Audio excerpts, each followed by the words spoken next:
الحمد لله نحمده ونستعينه ونستغفره ونؤمن به ونتوكل عليه والصلاة والسلام على سيد المرسلين وعلى آله وأصحابه أجمعين أما بعد فأعوذ بالله من الشيطان الرجيم بسم الله الرحمن الرحيم ومن يعظم شعائر الله فإنها من تقوى القلوب صدق الله العظيم وصدق رسوله النبي الكريم الأمين قال الله تعالى في شان حبيبه مخبرا وآمرا إن الله وملائكته يصلون على النبي يا أيها الذين آمنوا صلوا عليه وسلموا تسليما اللهم صل على سيدنا ومولانا محمد وعلى آل سيدنا ومولانا محمد وأصحاب سيدنا ومولانا محمد وبارك وسلم عليه الصلاة والسلام عليك يا رسول الله وعلى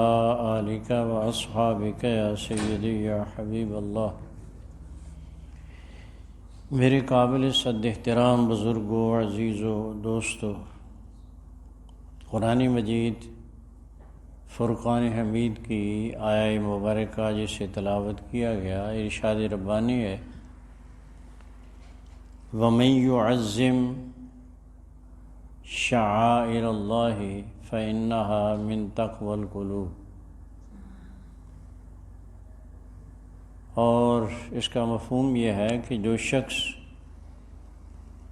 شعائر اللہ کی تعظیم بجا لاتا ہے یہ اس آدمی کے تقوی کی نشانی ہے۔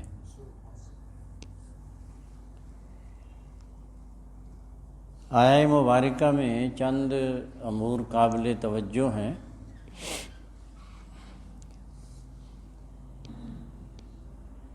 شعائر اللہ یہ کیا چیز ہے، کس کو ہم شاعر کہیں گے؟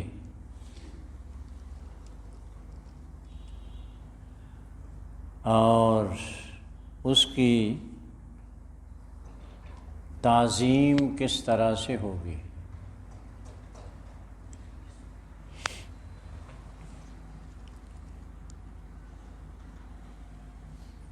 حضور اکرم صلی اللہ علیہ وسلم کے ایک صحابی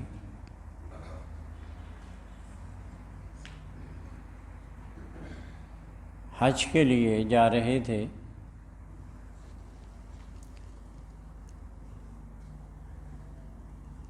طبیعت ان کی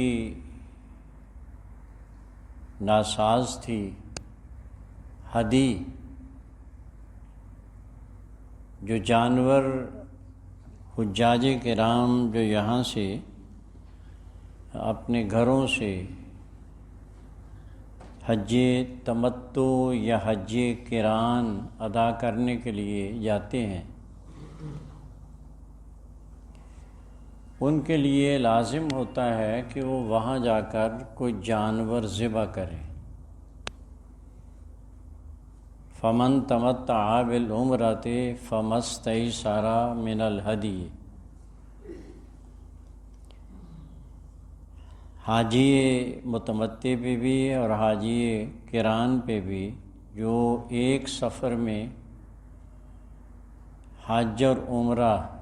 ادا کریں، اگر وہ حج اور عمرے کو ایک ہی احرام سے ادا کرتے ہیں تو وہ حاجی قارن کہلاتا ہے، اور اگر علیحدہ علیحدہ پہلے عمرہ ادا کر کے پھر احرام کھول دے، پھر حج کے لیے دوبارہ 7-8 تاریخ کو ذی الحج کی باندھ کے پھر وہ حج کرے تو یہ حج تمتع کہلاتا ہے۔ ان دونوں پہ جانور کا ذبح کرنا لازم ہوتا ہے۔ اگر وہ جانور کوئی حاجی اپنے گھر سے لے کے چلتا ہے اس کو قرآن عزیز نے ہدی کہا ہے، ہدی۔ تو وہ صحابی بیمار تھے، کو عذر تھا، اور ہدی کو وہ لے کے پکڑے ہوئے جا رہے تھے۔ اب کہا گیا کہ تم اس پہ سوار ہو جاؤ، معذور آدمی ہو، اس کی سواری کر لو، آرام سے پہنچ بھی جاؤ گے۔ تو انہوں نے یہ بات کہی کہ یہ ہدی ہے اور میں اس پہ سواری نہیں کر سکتا۔ اس پہ یہ آیت طیبہ نازل ہوئی تھی کہ وَمَن يُعَظِّمْ شَعَائِرَ اللَّهِ فَإِنَّهَا مِن تَقْوَى الْقُلُوبِ، کہ جس شخص نے شعائر اللہ کی تعظیم بجا لایا، یہ اس کے تقوی قلبی کی نشانی ہے۔ شعائر کسے کہتے ہیں؟ یہ شاعر، یہ شعرن کی یہ جمع ہے۔ اس کا لغوی معنی نشانی ہے،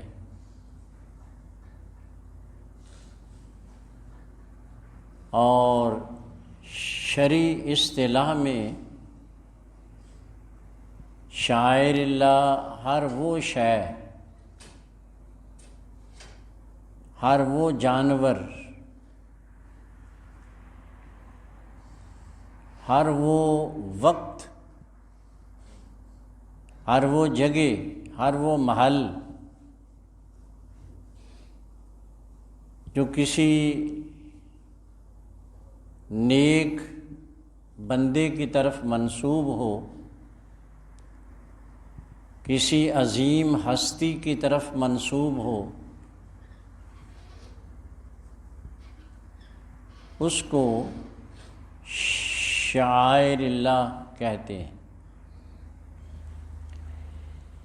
قرآن عزیز نے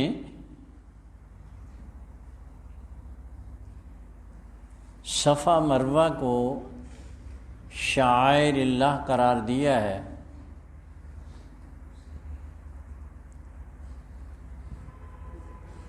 اور ان الصفا والمروۃ من شعائر اللہ کہا ہے کہ صفا اور مروہ یہ دو پہاڑیاں ہیں۔ جب ہم طواف کعبہ سے فارغ ہوتے ہیں تو صفا مروہ کی سعی کی جاتی ہے۔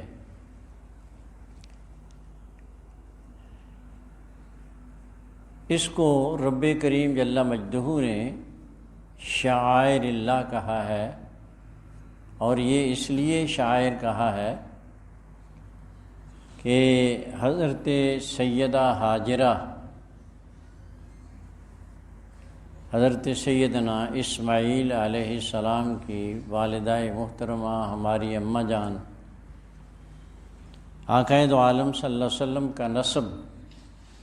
انہی سے ہے، حضرت سیدہ ہاجرہ سے۔ یہ وہاں اس مقام پہ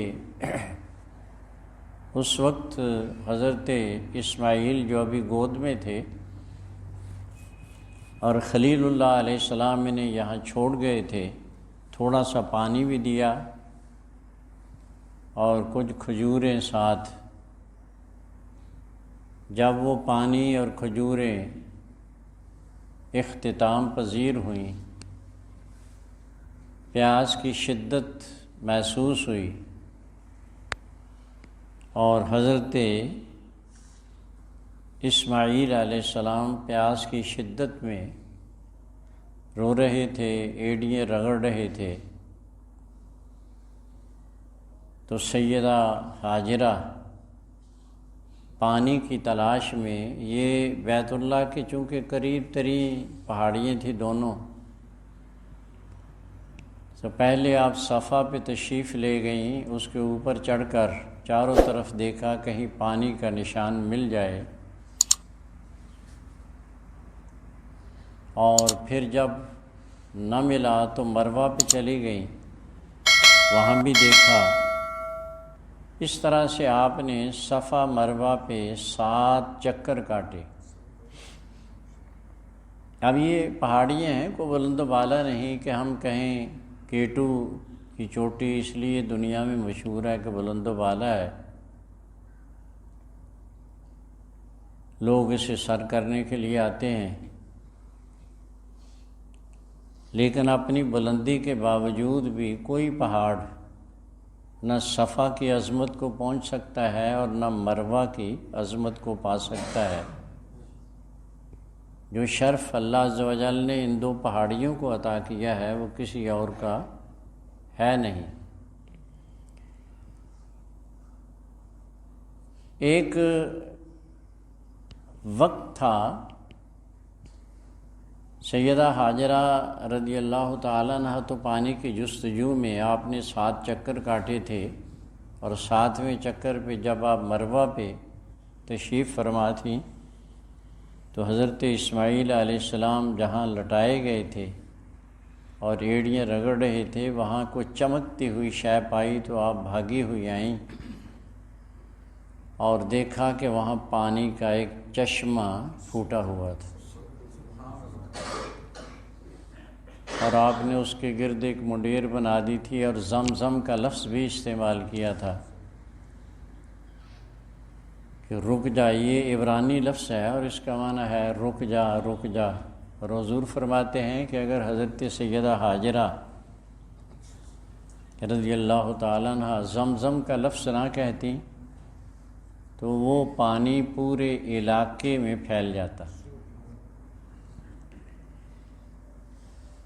اسلام کے آ جانے سے پہلے مشرکین نے صفا پہ ایک بت نصب کیا ہوا تھا اور ایک مروہ پہ تھا۔ جب اسلام آیا تو صحابہ اس وقت بھی عمرہ کرتے تھے، لیکن انہوں نے صفا اور مروہ پہ جانے میں جھجک محسوس کی کہ یہاں بت نصب ہیں، تو رب تعالیٰ جل مجدہ الکریم نے آیہ طیبہ کو نازل کیا کہ ان الصفا والمروۃ من شعائر اللہ فمن حج البیت او اعتمر فلا جناح علیہ ان یطوف بہما، کہ صفا اور مروہ تو اللہ کی نشانیوں میں سے ہیں، تمہارے اس کے صفا مروہ کی سعی کرنے میں کوئی حرج نہیں۔ یہ مت سوچو کہ یہاں بت نصب تھے اب تو اٹھا دیے گئے، یہ سوچو کہ یہ اللہ کی نشانیوں میں سے ہیں، اس لیے ہم نے ان کی تعظیم میں اور سنت سیدہ حاجرہ ادا کرنے کے لیے رضی اللہ تعالیٰ عنہ ہم نے اس لیے صفا اور مروہ کی سعی کرنی، تو رب تعالیٰ نے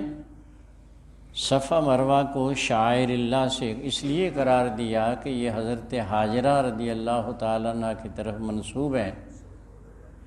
ایک وجہ اور مفسرین نے بیان کی ہے، حضرت سیدنا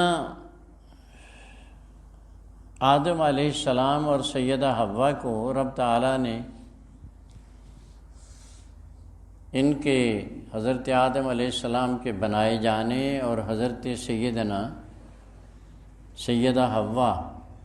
اماں جی رضی اللہ تعالیٰ عنہ ان کی پیدائش کے بعد ان کو حضرت ابراہیم علیہ السلام، حضرت آدم علیہ السلام کی پسلی سے بنایا گیا تھا، ان کو جنت میں ٹھہرایا گیا، اور پھر جب جنت سے زمین پہ اتارا گیا ہے تو سیدنا آدم علیہ السلام کو تو سری لنکا میں اور سیدہ حوا اماں جی کو جدہ کے اندر، اور یہاں دونوں احباب اپنی اپنی جگہ پہ رب تعالی جل مجدہ الکریم سے جنت میں اتارے جانے اور اس ممنوع پھل کے استعمال پہ اپنی ندامت کا اظہار بارگاہ رب العزت میں کرتے رہے۔ پھر آپ کا استغفار قبول ہوا تو حکم ہوا کہ آپ چلے۔ آدم علیہ السلام وہاں سے چلے تھے مقام عرفات کی طرف، مکہ مکرمہ کی طرف، اور سیدہ حوا جدے سے چلی تھی۔ ان دونوں کا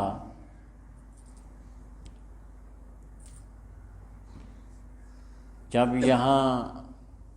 آنا ہوا ہے تو سیدنا آدم علیہ السلام آپ تشریف لائے اور صفا پہ چڑھ کے بیٹھ گئے تھے، اسی لیے آدم علیہ السلام کو صفی اللہ کہتے ہیں، اس صفا پہ بیٹھنے کی وجہ سے۔ تو ایک تو حضرت ہاجرہ کی وجہ سے یہ شاعر اللہ سے بنی ہے یہ دونوں پہاڑیاں، اور ایک آدم علیہ السلام کے یہاں تشریف فرما ہونے کی وجہ سے اس کا نام صفا اس پہاڑی کا پڑا ہے۔ تو یہ دونوں شاعر اللہ سے ہیں، اس لیے کہ یہ دونوں اللہ عز و جل کے بندوں کی طرف منسوب ہے۔ بیت اللہ شاعر اللہ سے ہے، ذات باری کی طرف منسوب ہے، اللہ تعالیٰ نے خود اس کی نسبت اپنی طرف کی ہے، اور یہ وہ گھر ہے کہ جس کی بنیاد سب سے پہلے تو ملائکہ نے آسمان پہ جو ملائکہ کا قبلہ تھا اسے اٹھا کے یہاں لا کے رکھا تھا، طوفان نوح میں اسے اٹھا لیا گیا تھا، اور پھر حضرت سیدنا ابراہیم علیہ السلام نے رب تعالیٰ کے حکم سے حضرت اسماعیل کی معاونت کے ساتھ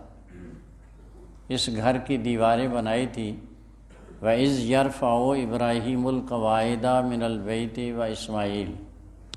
کہ حضرت ابراہیم علیہ السلام اس کی دیواریں استوا کر رہے تھے اور حضرت اسماعیل علیہ السلام ان کی معاونت کر رہے تھے، تو اس لیے یہ شاعر اللہ سے بنا۔ اور جتنی بھی مساجد ہیں مسلمانوں کی، جتنی بھی مسجدیں، عبادت گاہیں، یہ سب شاعر اللہ سے ہیں، یہ ذات باری کی طرف منسوب ہیں۔ رب تعالیٰ ارشاد فرماتا ہے انما یعمر مساجد اللہ من آمن باللہ، مسجدوں کی تعمیر وہ کرے گا جس کا اللہ عز و جل کی ذات پہ ایمان ہے۔ گویا مسجد کی تعمیر کرنا یہ مسلمان ہونے کی اور رب تعالیٰ کا مطیع اور فرما بردار ہونے کی علامت ہے۔ تو یہ شاعر اللہ میں سے ہیں۔ اسی طرح سے جہاں کہیں بھی انبیاء کرام صلوات اللہ علیہم اجمعین آج آرام کر رہے ہیں، جن مزارات پر انوار کے اندر، وہ سب شاعر اللہ میں سے ہیں۔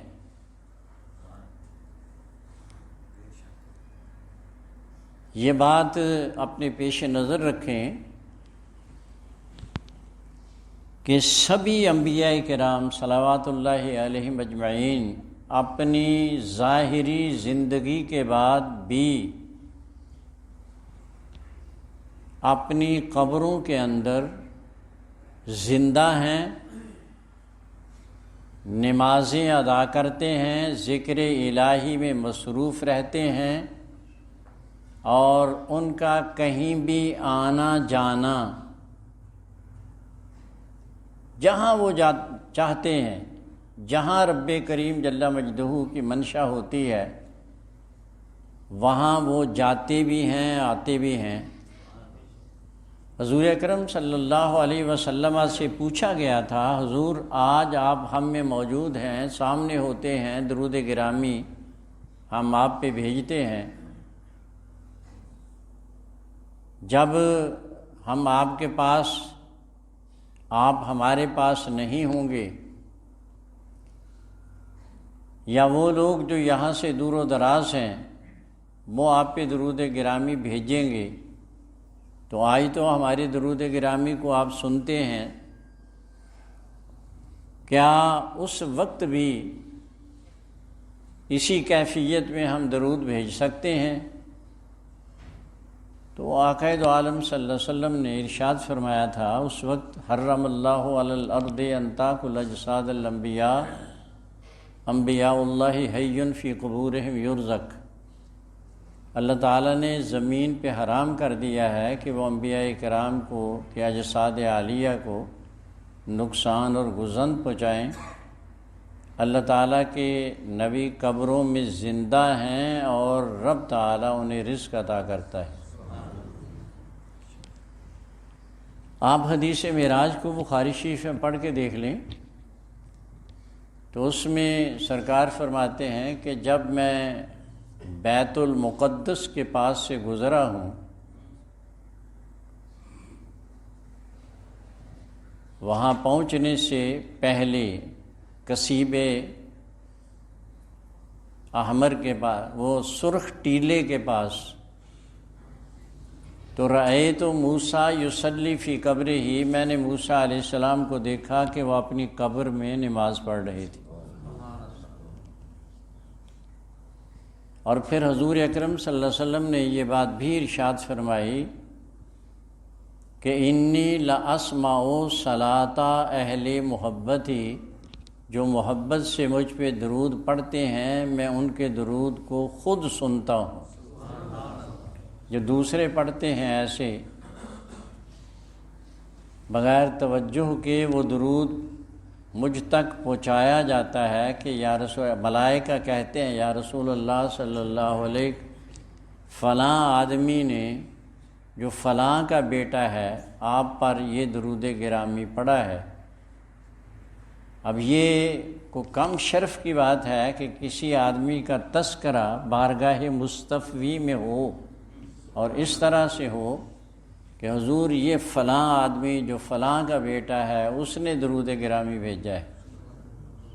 اور اللہ عز و جل ارشاد فرماتا ہے کہ اذا جاؤک الذین یؤمنون اذا جاؤک فقل سلام علیک،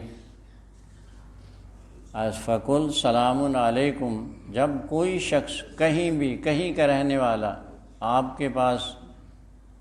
اس طرح سے آ جائے یا سلام بھیجے، فقل سلام علیکم، تو آپ بھی ان کو سلام کا جواب میں علیکم السلام کہیں۔ تو یہ شرف ملتا ہے اس آدمی کو جو آقا دو عالم صلی اللہ علیہ وسلم کی ذات عالیہ پہ کہیں بھی درود بھیجتا ہے، تو حضور فرماتے ہیں نہیں انی لاسمع، میں سنتا ہوں۔ تو یہ اپنے ذہن میں رکھیں، انبیاء کرام صلوات اللہ علیہم اجمعین اپنی قبور میں زندہ ہیں۔ ایک بات آپ کی معلومات کے لیے اور عرض کر دوں، سرکار دو عالم صلی اللہ علیہ وسلم جب حجۃ الوداع ادا کرنے کے لیے آئے ہیں تو نبی کریم صلی اللہ علیہ وسلم کی معیت میں کوئی 250 انبیاء کرام رسل اعظام نے بھی حج ادا کیا تھا۔ حضور کی معیت میں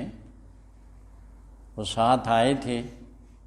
اور حج کی ادائیگی میں باقاعدہ شریک ہوئے تھے۔ تو یہ اپنے ذہن میں رکھیں کہ ایسا نہیں ہے جو یہ بات کہتے ہیں کہ مر کے مٹی میں مل گئے، نہ ایسا نہیں، بالکل ایسا تصور بھی نہیں کرنا۔ سرکار کا ارشاد ہے انبیاء اللہ حی فی قبورہم یرزق، زندہ ہیں اور قبروں میں رب تعالیٰ انہیں رزق عطا کرتا ہے۔ انبیاء کے صدقے سے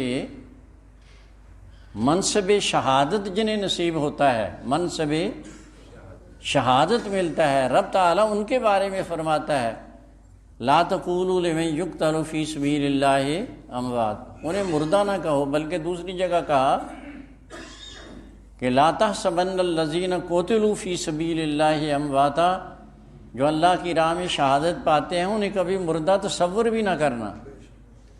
تو جب وہ زندہ ہیں جو ان کے صدقے میں اس منصب پہ پہنچے ہیں تو انبیاء کرام صلوات اللہ علیہم اجمعین کو نہ زندگی ہو، تو یہ وہ قبور، وہ مزارات پر انوار جہاں آج انبیاء کرام جلوہ گر ہیں، اولیاء اعظام، شہداء اعظام جہاں جلوہ گر ہیں، وہ بھی شاعر اللہ میں سے ہیں۔ ان کی بھی اسی طرح سے عظمت ہے جس طرح سے باقی شاعر اللہ کی عظمت ہے، اور رب تعالیٰ ان سب کے بارے میں فرما رہا ہے کہ وَمَن يُعَظِّمْ شَعَائِرَ اللَّهِ فَإِنَّهَا مِن تَقْوَى الْقُلُوبِ، کہ جو شاعر اللہ کی تعظیم بجا لاتا ہے، عظمتیں بجا لاتا ہے، یہ اس کے تقوی قلبی کی بہت بڑی نشانی ہے اور دلیل ہے۔ یہ بات آج میں نے اس لیے چھیڑی ہے کہ ہمیں قرآن عزیز سے ایک ایسا واقعہ ملتا ہے کہ ایک قوم عمالقہ کہلاتی ہے، انہوں نے شعائر اللہ کی بے حرمتی کا ارتکاب کیا اور ایسی ایک مرض میں مبتلا کر دیے گئے تھے کہ جس کا ان کے پاس کوئی علاج دریافت نہ ہو سکا، اور وہ لاکھوں کی تعداد میں ہلاک ہوئے تھے۔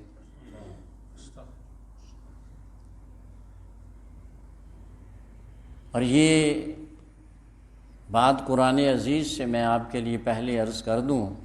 تاکہ یہ بات سمجھ میں آ جائے۔ یہ بھی قرآن عزیز کا واقعہ میں دونوں عرض کرتا ہوں۔ آپ نے کبھی یہ غور کیا،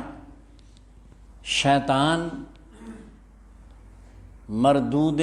بارگاہ رب العزت ہوا، اس کو کہا گیا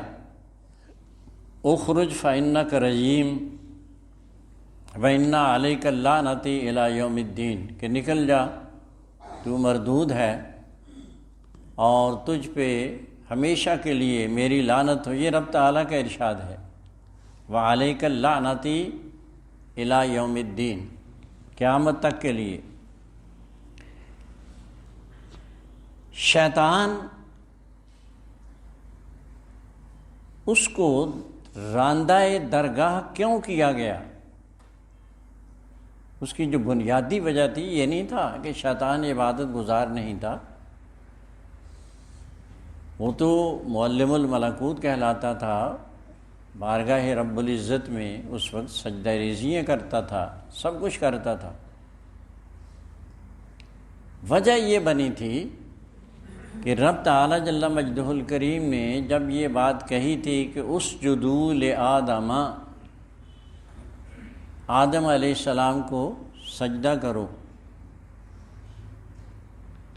تو اس نے باقی تمام ملائکہ نے سجدہ کیا اور اس نے سجدہ کرنے سے انکار کر دیا، اور یہ بات پوچھی گئی تو کہا کہ انا خیر منہ، میں اس سے کہیں بہتر، آدم علیہ السلام سے کہیں بہتر ہوں،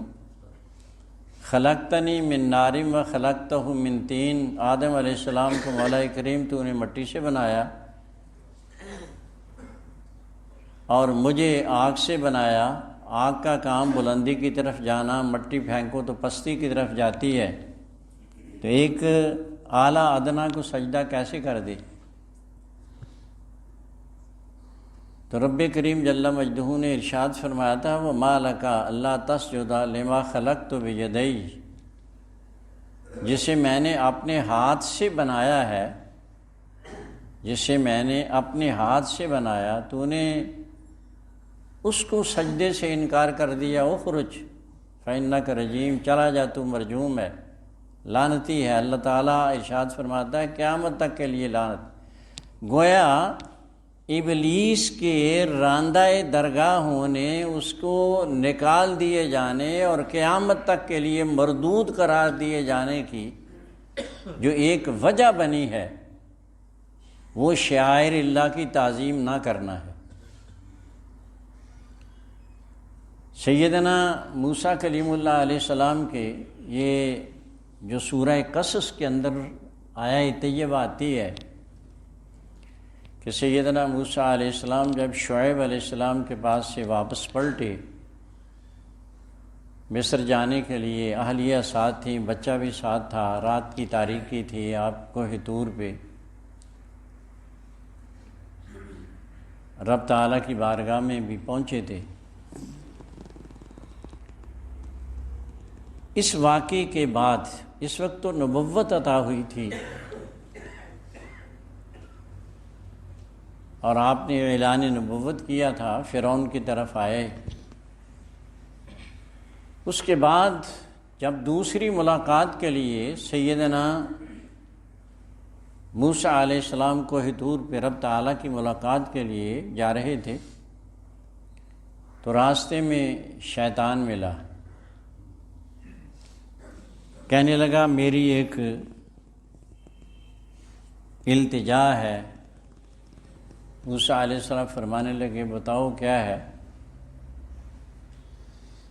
کہا اگر آپ رب کریم سے میری کوئی توبہ کی صورت نکلوا دیں کہ میں تائب و مستغفر ہو جاؤں اور میری توبہ قبول ہو جائے تو یہ آپ کی بڑی مہربانی ہوگی۔ سیدنا موسیٰ علیہ السلام بڑے خوش ہوئے کہ جس کی وجہ سے شر و فساد ہے اگر یہ راہ راست پہ آ جاتا ہے تو یہ تو بڑی اچھی بات ہوگی۔ یہ تفسیر روح البیان نے اسے لکھا ہے۔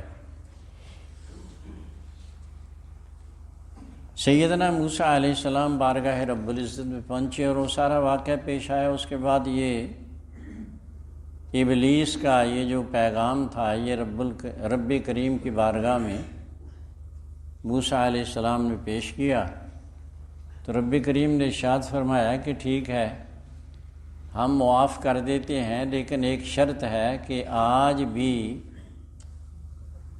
ابلیس شیطان جا کے آدم علیہ السلام کی قبر کو سجدہ کر دے۔ سیدنا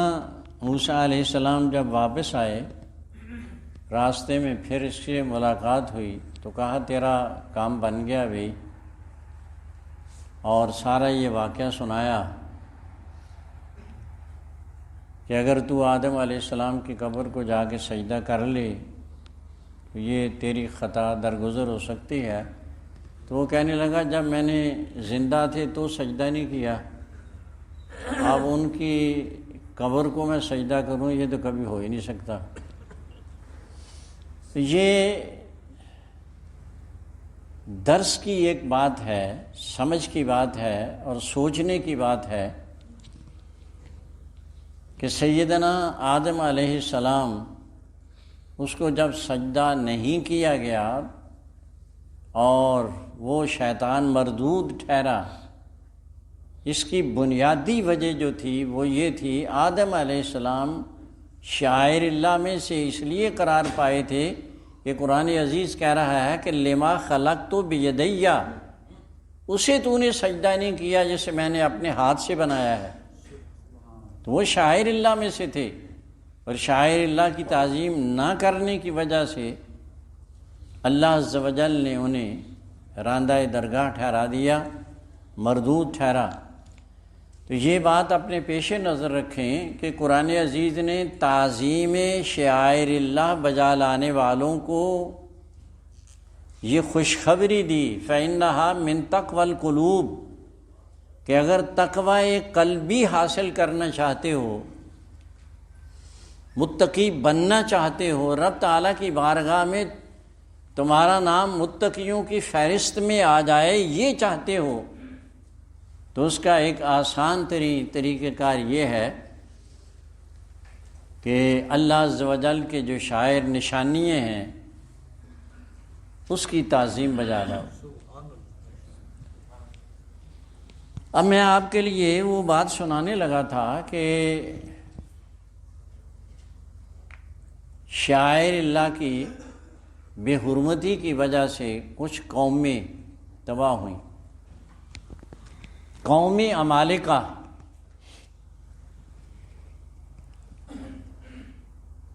یہ بنی اسرائیل پہ حملہ آور ہوئی تھی، اور انہوں نے وہ صندوق جس کے اندر حضرت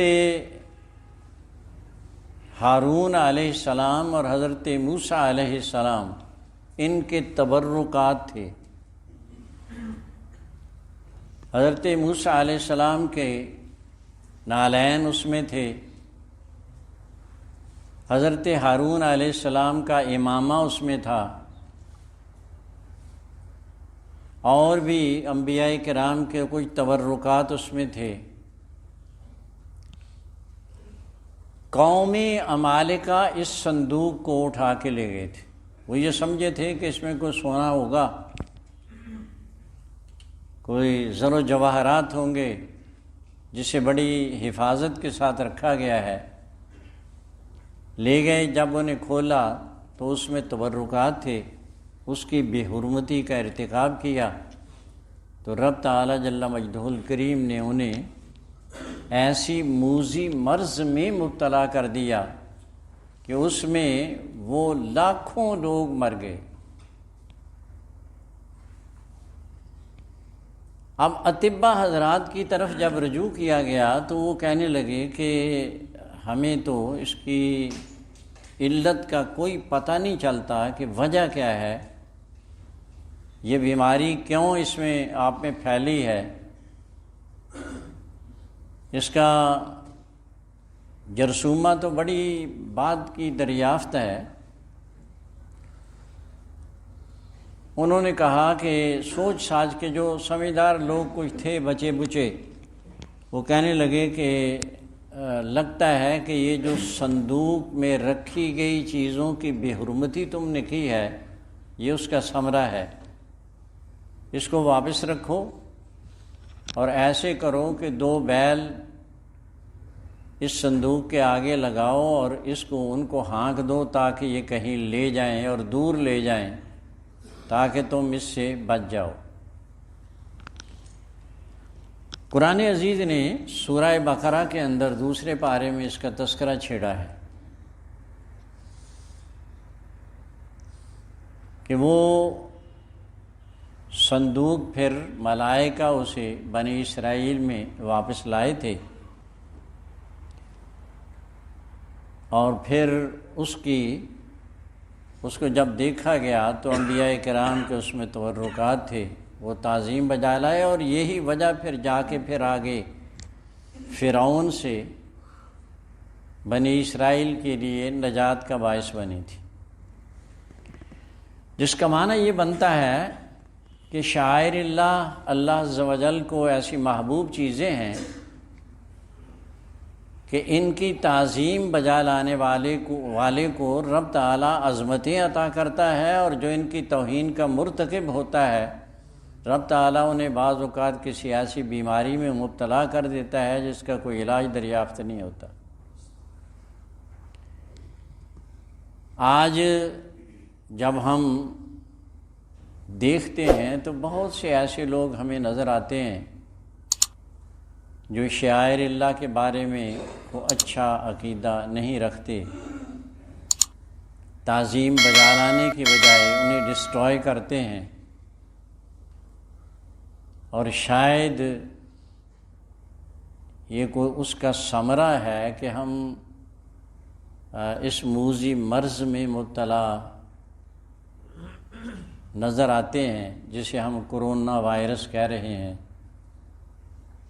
وہ پہلے کہتے ہیں یہ اس کا وہ ایک پہلا مرحلہ تھا، اس میں بڑی مشکل سے میرا خیال ہے کہ 30-35 جو زیادہ سے زیادہ اموات ہوتی تھی 30-35 رات کو خبریں سنی تو اس میں کوئی 150 سے اوپر ایک 24 گھنٹوں میں وہ لوگ جو تھے وہ اپنی جانیں دے بیٹھے۔ اس لیے ضرورت اس امر کی ہے کہ ہم مل جل کے اپنے گناہوں کی رب تعالیٰ سے معافی مانگیں، اور اگر کسی شخص نے جو اپنے آپ کو مسلمان ظاہر کرتا ہے اور پھر شعائر اللہ کی توہین کا ارتکاب کرتا ہے، اس کو سوچنا چاہیے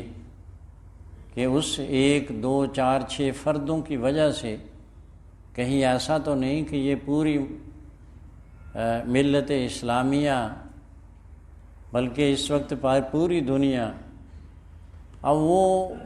میں اس کی جو میرا ایک اندیا جو ابھی میں عرض کر رہا ہوں اس کی ایک زندہ مثال میں آپ کو بتاتا ہوں۔ ابھی کل کی خبر ہے، فرانس کے جس وزیر نے یہ خاکے حضور اکرم صلی اللہ علیہ وسلم انبیاء کرام کے خاکے بنا کر توہین کا ارتکاب کرنے کی تائید کی تھی، وہ پکڑا گیا ہے اس میں کورونا کے اندر۔ تو یہ کچھ لوگوں کے ان ایسے اعمال کی وجہ سے جس میں وہ شاعر اللہ کی تعظیم کی بجائے اہانت کا ارتکاب کرتے ہیں، اس کا ثمرہ ہے۔ اور جو تعظیم بجا لاتے ہیں اس کا کہا فَإِنَّهَا مِن تَقْوَى الْقُلُوبِ، یہ تقوی قلبی کا انہیں ثمرہ ملتا ہے۔ اور یہ بات یاد رکھیں، یہ جو تقوی قلبی ہے یہ اتنی بڑی نعمت ہے کہ اِنَّ أَكْرَمَكُمْ عِندَ اللَّهِ اتقاکم، رب تعالیٰ فرماتا ہے کہ اللہ عز و جل کے ہاں اس آدمی کے مقام کو کوئی پا ہی نہیں سکتا جسے رب تعالیٰ تقوی قلبی عطا کر دیتا ہے۔ اکرمکم کہا ہے، سب سے مکرم سب سے معظم وہ بندہ ہے جو متقی ہے، جس کے دل میں تقوی ہے۔ تقوی اصل میں محبوب سے محبت پیدا کرتا ہے۔ تقوی کا بظاہر تو لفظی معنی ڈرنا ہے، لیکن متقی جو ڈرنے والا جو ہوتا ہے، جو تقوی کی نعمت سے مالا مال ہوتا ہے، وہ ڈرتا ہے کہ کہیں کوئی ایسا فعل نہ کر بیٹھوں محبوب ناراض ہو جائے، اور رب تعالیٰ پھر اس کو اس کا صلہ عطا کرتا ہے۔ اللہ تعالیٰ ہم سب کو توفیق عطا کرے، ہم سچے دل سے تائب و مستغفر ہوں، شاعر اللہ کی تعظیم بجا لائیں، اور رب تعالیٰ ان وباؤں کو ہم سے دور فرما دے۔ اے اللہ اپنے محبوب مکرم صلی اللہ علیہ وسلم کے صدقے سے، اپنے نیک بندوں کے صدقے سے، اپنے شاعر کی تعظیم بجا لانے والوں کے صدقے سے مولا تعالیٰ اس موذی مرض سے پاکستان میں رہنے والے بلکہ عالم اسلام کے مسلمان اور دنیا بھر کے لوگوں کو اس موذی مرض سے نجات عطا فرما۔ جو بیمار ہیں انہیں شفا عطا فرما، کے پریشان حال ہیں ان کی پریشانیوں کو دور فرما، جن دوستوں نے دعاؤں کے لیے کہا ہے مولا ان کی دعاؤں کو قبول فرما۔ ربنا تقبل منا انک انت السمیع العلیم وصلی اللہ علی حبیبہ الکریم برحمتک یا جن